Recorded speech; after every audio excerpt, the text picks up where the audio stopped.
How you doing, Mega Maniacs? You got Mr. MegaManFan here, and I've just gotten a package from Limited Run Games of a long-awaited pre-order, so I thought what better time to unbox it and share it with you than right here, right now, and I'll also show you the gameplay as well. This is Jay and Silent Bob's Mall Brawl for Nintendo. They made an 8-bit cartridge and made it work on NES consoles and published it brand new in a box, shrink wrapped and everything for 2020.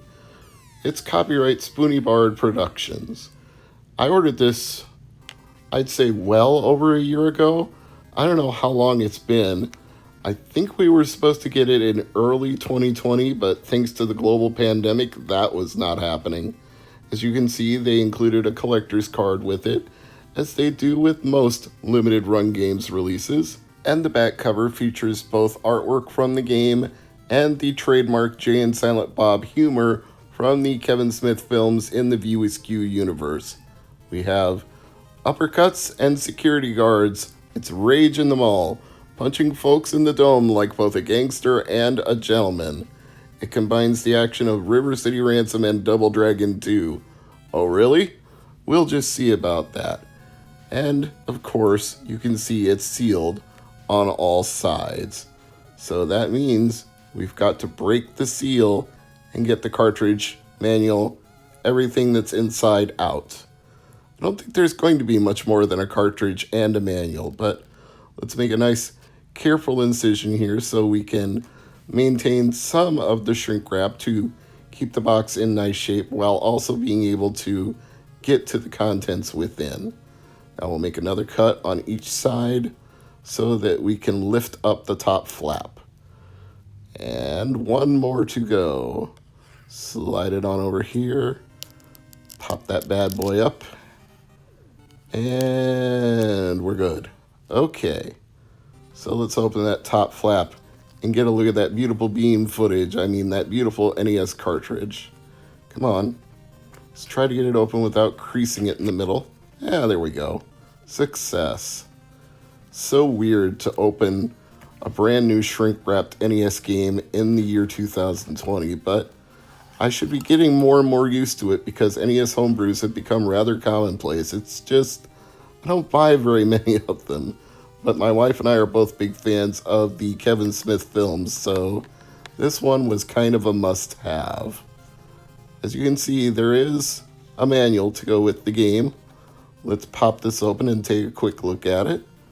And for health, you eat burgers, ice cream, and chicken legs. That makes sense. It is a Jay and Silent Bob game after all. Tips and tricks. They will recover their health meter once they're knocked out. So that's good to know. If you're switching from Jay to Bob, that's what you need to do, is let them heal up for a little bit. And if you have any problems with the cartridge, go to InterBangEntertainment.com. InterBangENT.com.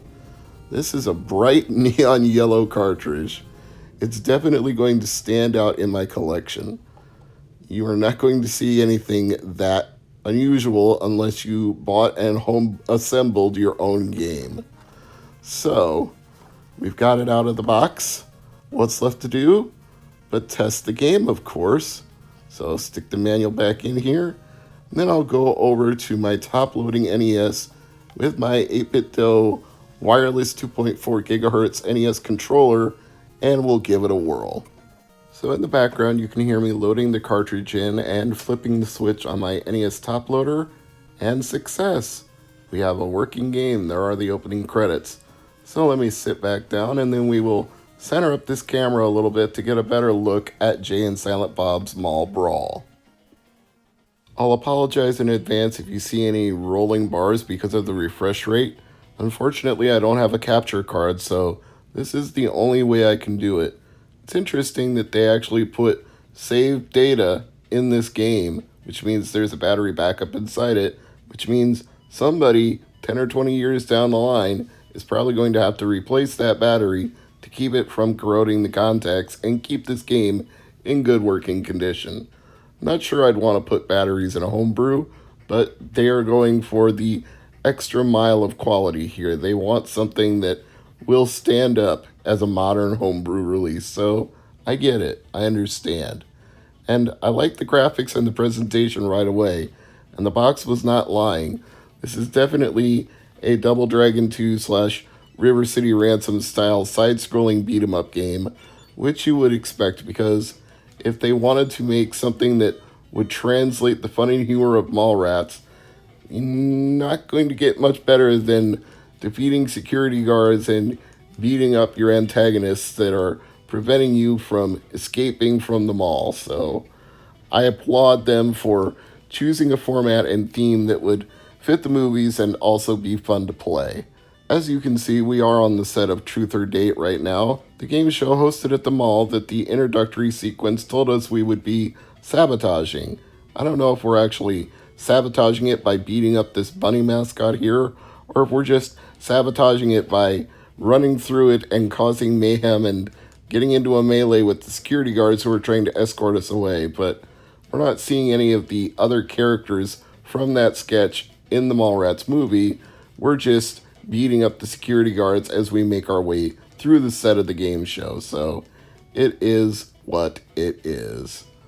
And so far, I find it to be an okay game. I mean, I don't find anything wrong with Double Dragon, Kunio-kun, River City Ransom style games, whatever you want to call them. They're all part of that Kunio-kun franchise. I would just say it's no more or less than any of those. You've got breakable objects that have items and weapons inside.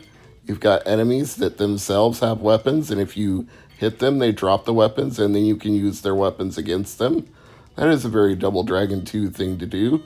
And the play field is much the same, where even though you're moving left to right, you're also moving up and down within the play field so that you can attack your enemies better and also avoid obstacles like those barrels that were being thrown at me. So I definitely think this fits the bill of what they described on the box. Had truth in advertising, huh? Imagine that. It's a rare concept these days, but the makers of this game get it. I'm sure some people would prefer a 1632-bit modern console version of this where you could actually have samples of the dialogue from Jay and Silent Bob. But I appreciate the aesthetic they're going for here. They're working within the limitations of the NES. They're not overpowering it to the maximum, which you could certainly do with enhancement chips and bank switching and all sorts of trickery. They're just saying, hey, this is what happened when you ported franchises, movies, TV shows, and pop cultural ephemera in the 80s and 90s. This is what you would get when you would port that to the NES. It would look like this, it would feel like this, it would play like this, it would be like this. So it's fun to imagine this actually coming out on an NES in the 80s and 90s, even though the very first movie in the Jay and Silent Bob universe would have been slightly too late for NES. Clerks came out in 1994, the sequel Mallrats came out in 1995, and nobody was making NES games by that point. We were even past Wario Woods. It was done. There were Super Nintendo games, there were other systems that had risen to the top, and if you were buying NES games, it was from a clearance bin, and you were buying a very cheap top loader because that's all there was. The original NES had long since been discontinued, and even the Super Nintendo was getting redesigned and re-released at that point as the SNES Junior, so that's how far along we were in the lifespan of those consoles. It was not long before Nintendo 64 would be on the market, so if they were making Clerks games, they probably would have been on PlayStation or Nintendo 64, maybe Sega Saturn, but at this point, they were just a little bit beyond the Nintendo lifespan. So this is an alternate timeline, if you will. This is what would have happened if those movies had come out in the 80s instead of in the 90s. This is what it would have looked like at that time. Now, unfortunately for me, I'm not doing very well against the boss here. I started to get in a little bit of damage, and I'm recovering here because I'm doing a series of combos in a row, but then I get overconfident and I get knocked right back down again. So it's not working out for me as well as I would have hoped. And yet I was able to clear the stage, snooch to the nooch, and advance to Chapter 2. Even though you can no longer buy the NES game, they did release this for Steam, so check it out on whatever system you like. I'm Mr. MegaManFan, and as always, thanks for watching.